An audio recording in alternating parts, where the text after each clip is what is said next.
Parents అడుగుతారు, AC use చేస్తే speech థెరపీని అది ఇంకా రీప్లేస్ చేసేస్తదా? నేను స్పీచ్ థెరపీకి రావాల్సిన అవసరం ఉండదా? ఇంకా ఏసీ డివైస్ యూస్ చేసుకుంటే ఇంకా సరిపోతుందా నా కిడ్‌కి అని అడుగుతారు.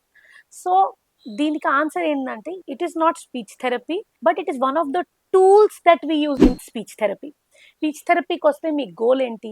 చైల్డ్ మంచిగా కమ్యూనికేట్ చేయాలి. పేరెంట్స్ అందరికీ కావాలి verbal communication. Most parents expect ఏం చేస్తారు? మేము స్పీచ్ థెరపీకి వెళ్తున్నాం, మాకు వర్బల్ కమ్యూనికేషన్ చైల్డ్‌కి డెవలప్ కావాలి.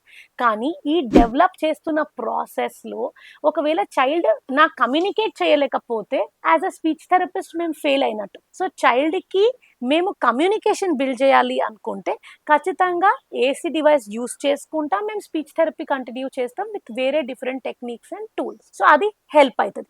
ఏసీ యూస్ చేస్తే మా కిడ్ ఇంకా డివైసే యూస్ చేస్తాడా? వర్బల్ అయిపోదా? కాదు. సో ఇప్పుడు మాకు ఏం తెలిసిందంటే, చాలా మంది ఏసీ డివైస్ వాడితే వాళ్ళని మేము లిమిటెడ్ వర్బల్ లాంగ్వేజ్ నుంచి మేము వాళ్ళని వర్బల్ లాంగ్వేజ్ డెవలప్మెంట్ వైపు చాలా ట్రాన్సిషన్ అవుతారు. సో ఏసీ అనేది ఇది ఒక కాంప్లిమెంటరీ టూల్.